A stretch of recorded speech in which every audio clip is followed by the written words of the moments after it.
श्रीमती रामकुमारी महिला पीजी महाविद्यालय की स्मार्ट क्लासरूम में आप समस्त छात्राओं का स्वागत है। छात्राओं, आज हम कक्षा BA part 3 subject geography paper first Asia geography unit first का एक टॉपिक सीखने का प्रयास करेंगे। जी हाँ छात्राओं, आज का टॉपिक जो हमने सेलेक्ट किया है यह है एशिया के सांस्कृतिक प्रदेश। निश्चित रूप से हम इस एनालिसिस से पहले ये जान पाए हैं कि एशिया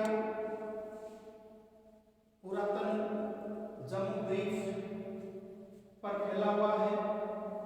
न जाने सदियों प्राचीन कितनी इसकी जो है सांस्कृतिक विरासत पाई जाती है और स्वयं मानव प्रजाति का उत्पत्ति स्थल एशिया महाद्वीप रहा है। स्वयं मानवीय जो सभ्यताएं हैं उन सभ्यताओं का एशिया महाद्वीप जो है उत्पत्ति स्थल रहा है और इसके साथ साथ संसार के जो महान धर्म हैं उन महान धर्मों की उत्पत्ति स्थल भी एशिया महाद्वीप रहा है। इन समस्त प्रकार की दशाओं के प्रभाव से एशिया महाद्वीप के धरातल पर न जाने कितने प्रकार के सांस्कृतिक प्रदेश जो है पाए जाते हैं, परंतु कुछ विद्वानों ने महत्वपूर्ण दशाओं के आधार पर जिसमें हम नाम शामिल कर सकते हैं, जिसमें प्रोफेसर इष्ट एवं प्रोफेसर स्टेट महोदय ने और महत्वपूर्ण दशाओं के आधार पर एशिया महाद्वीप को विशेष मुख्य सांस्कृतिक प्रदेशों में विभक्त करने का प्रयास किया है। हम प्रमुख सांस्कृतिक प्रदेश, उनका मानचित्र पर स्थान को जानने से पहले यह जान पाते हैं, एक परिभाषा को शामिल करते हैं जो कि प्रोफेसर इष्ट एवं प्रोफेसर स्पेट महोदय के द्वारा प्रदान की गई है। और देखिए, जो दी गई जो परिभाषा है इसको जानकर हम ये ज्ञात कर सकते हैं, हम इसका ये अंतर कर सकते हैं कि एशिया महाद्वीप की भूधरा कितनी महत्तम रही है। अर्थात स्पेट एवं इष्ट महोदय ने इसे एक संज्ञा प्रदान करते हुए ये लिखा है कि एशिया अनेक महाद्वीपों का महाद्वीप है। अर्थात एशिया कंटिनेंट्स ऑफ द कॉन्टिनेंटल्स। बहुत इस पंक्ति के अंदर जो है छात्राओं गागर में सागर भरा हुआ है। परिणाम स्वरूप कुछ विशेष दशाओं के आधार पर प्रोफेसर सी.आर. मामोरिया महोदय ने, डॉक्टर के.एम.एल. अग्रवाल महोदय ने और विशेष भौतिक दशाओं के आधार पर एशिया महाद्वीप को निम्न 2 वर्गों में या 2 सांस्कृतिक प्रदेशों में विभक्त करने का प्रयास किया है। जिसमें देखिए, जो प्रथम सांस्कृतिक प्रदेश है, हम स्टिक के रूप में कच्ची पेंसिल ले रहे हैं। जी हाँ, जो प्रमुख सांस्कृतिक प्रदेश है छात्राओं, 2 वर्गों के अनुसार वह है उत्तरी एशिया, नॉर्दर्न एशिया एवं दूसरा है दक्षिण एशिया, साउथर्न एशिया। यदि हम मानचित्र पर जानने का प्रयास करेंगे तब इसमें किसको आधार माना गया है? देखिए, मध्य भाग से गुजरने वाली या स्थित जो है महान जो पर्वत श्रेणियां हैं, इन महान पर्वत श्रेणियों को इसका आधार जो है वो माना गया है।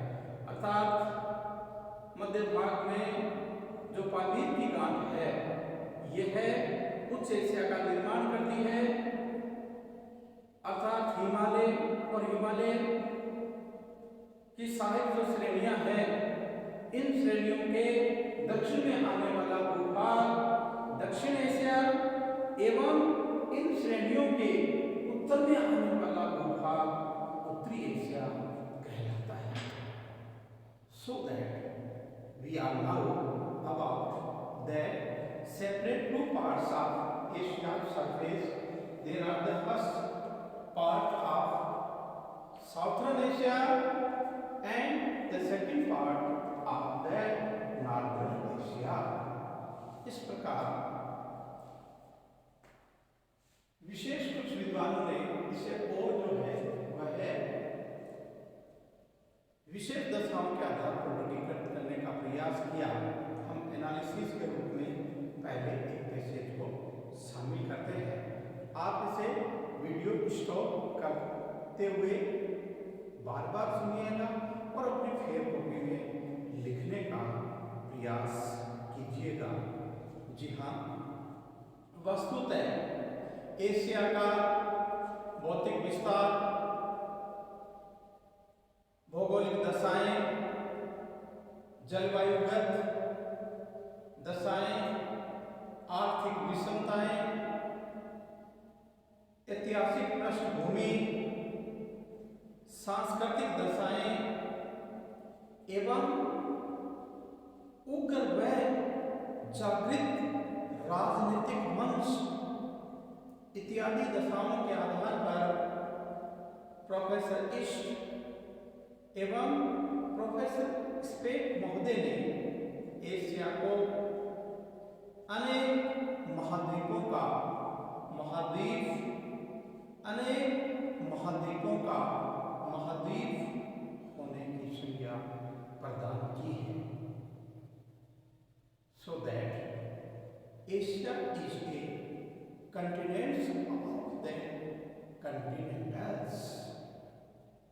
चूंकि डॉक्टर मामोरिया एवं डॉक्टर KLM अग्रवाल महोदय ने अपनी रचना ज्योग्राफी ऑफ एशिया प्रकाशन आगरा जून 2017 के पेज नंबर 113 में एशिया महाद्वीप को भौगोलिक दशाओं के आधार पर निम्न दो वर्गों में विभक्त करके प्रस्तुत किया है, जैसा कि प्रथम वर्ग उत्तरी एशिया, नॉर्दर्न एशिया एंड दूसरा वर्ग दक्षिण एशिया, साउथर्न एशिया। यद्यपि एशिया को सांस्कृतिक एवं प्रशासनिक दशाओं के रूप में विभक्त करने के लिए संसार के कई अनेक महान विद्वानों ने अथक प्रयास किया है, जिनमें से प्रोफेसर इश्क, professor स्पेट, professor Morton, professor Qureshi एवं सर डडले स्टाम्प महोदय ने भी अपने विचार प्रयास किया है। अर्थात प्रमुख विद्वानों के विचारों को आधार मानकर डॉक्टर CR मामोरिया महोदय ने अपनी रचना एशिया का भूगोल में निम्न 6 सांस्कृतिक प्रदेशों को शामिल किया है, जिनका वर्गीकरण नाम और उपनाम के रूप में शामिल किया गया है, जो हम एक सारणी के द्वारा सीखने का प्रयास करेंगे। देखिएगा, जो क्रम संख्या के रूप में 6 प्रदेश शामिल किया गया है, इसके साथ साथ प्रमुख जो प्रदेश है उनके नाम जो है हिंदी और इंग्लिश में शामिल किया गया है, और अगले क्रम में जो है उपनाम शामिल किया गया है। प्रथम रूप में हम जानने का प्रयास करेंगे वह है छात्राओं दक्षिण एशिया, साउथर्न एशियाज। इसे भारतीय एशिया उपनाम से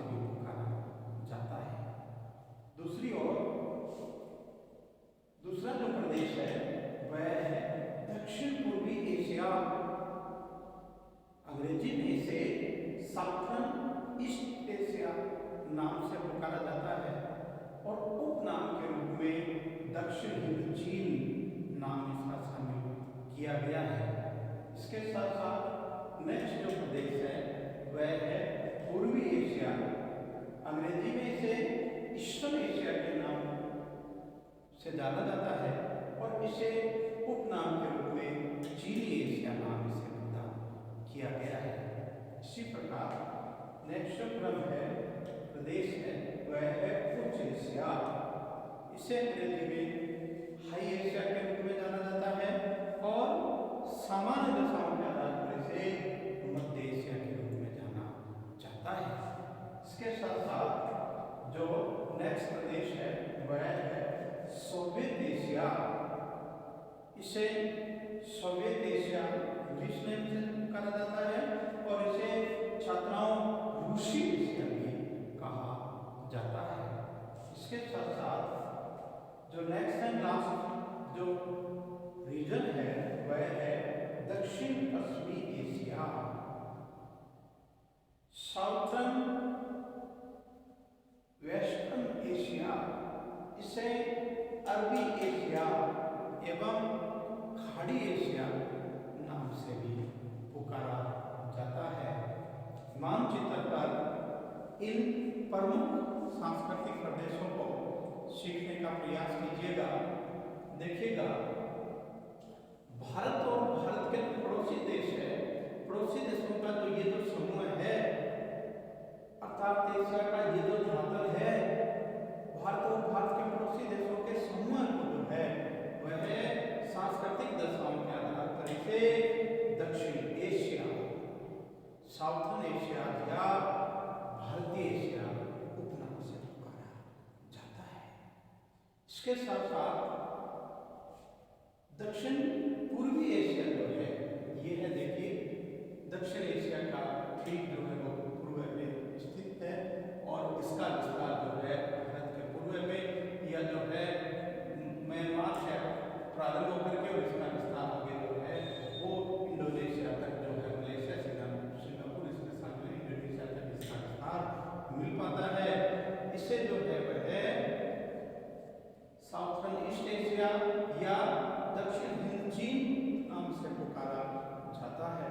हम इन प्रदेशों की विशेषताओं के रूप में जब सीखने का प्रयास करेंगे तब छात्राओं हम ये जान सकेंगे कि क्यों इस प्रदेश को दक्षिण हिंद चीन के नाम से पुकारा जाता है। आगे बढ़िएगा, अगले क्रम के अंदर जो शामिल किया गया है वह जो है पूर्वी एशिया।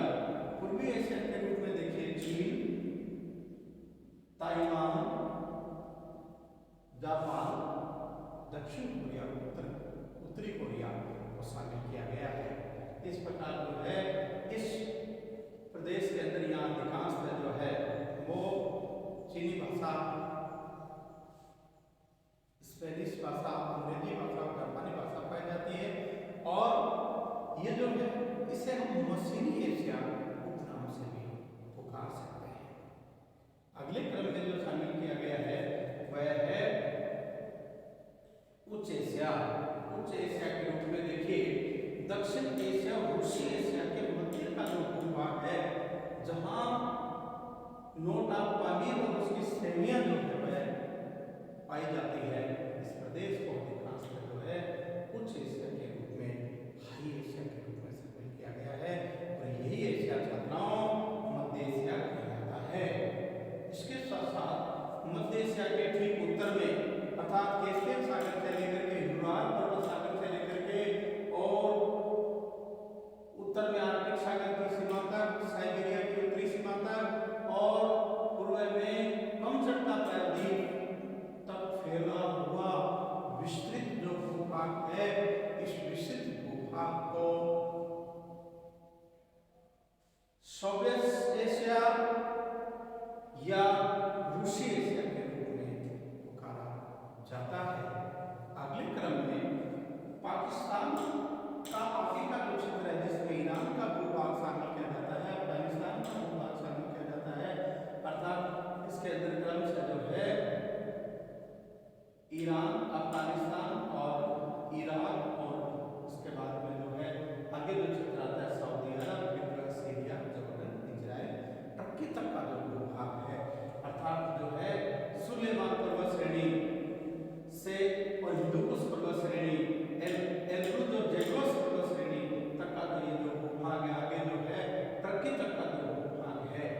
इसे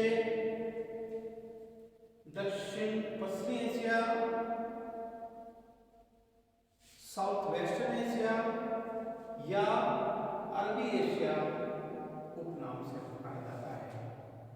निश्चित रूप से इस प्रदेश की अपनी प्रमुख विशेषता है, प्रमुख महान विशेषताओं के साथ साथ में, और भाषा के आधार पर भी इसे अरबी एशिया नाम से पुकारा जाता है। चूंकि यह प्रदेश एक सूखी खाड़ी के रूप में जाना जाता है, इसलिए इसे जो है खाड़ी एशिया के रूप में नाम से भी पुकारा जाता है, और महान विशेषताओं के रूप में आगे हम जो है सीखने का प्रयास करेंगे। इस प्रकार आज के इस एनालिसिस से हमें यह जानना है छात्राओं कि एशिया महाद्वीप को विशेष सांस्कृतिक दशाओं के आधार पर जो है 6 प्रमुख सांस्कृतिक प्रदेशों के रूप में इसे शामिल किया गया है, और आज हम प्रमुख सांस्कृतिक प्रदेशों के रूप में जो जान पाए हैं, जिसमें दक्षिण एशिया, दक्षिण पूर्वी एशिया, पूर्वी एशिया, उच्च एशिया, सोवियत एशिया एवं दक्षिण पश्चिमी एशिया के रूप में जान सकेंगे। उपनाम के आधार पर इसे जो है भारतीय एशिया, दक्षिण हिंद चीन, चीनी एशिया, मध्य एशिया, रूसी एशिया एवं अरबी एशिया के रूप में जान सकेंगे। छात्राओं, आगामी वीडियो के रूप में हम जो सीखेंगे वह है इन समस्त प्रमुख सांस्कृतिक प्रदेशों की जो प्रशासनिक व्यवस्थाएं हैं, उन प्रशासनिक व्यवस्थाओं को सीखने का प्रयास करेंगे। चूंकि राजनीतिक दशाओं के आधार पर प्रशासनिक व्यवस्थाएं बनाए रखने के लिए प्रत्येक सांस्कृतिक प्रदेश को प्रमुख देशों, राष्ट्र एवं उनकी राजधानी के रूप में विभक्त किया गया है। हम नेक्स्ट एनालिसिस में आगामी वीडियो के रूप में प्रत्येक जो प्रदेश है, प्रदेश से संबंधित राष्ट्र एवं उनकी राजधानी को सीखने का प्रयास करेंगे। वीडियो सब्सक्राइब करें, घंटी का आइकॉन बटन दबाएं, पसंद आए तब शेयर करें, तथा हमें इंतजार है आपके कमेंट्स का, जिसके आधार पर हम आवश्यक परिवर्तन कर सकेंगे। धन्यवाद।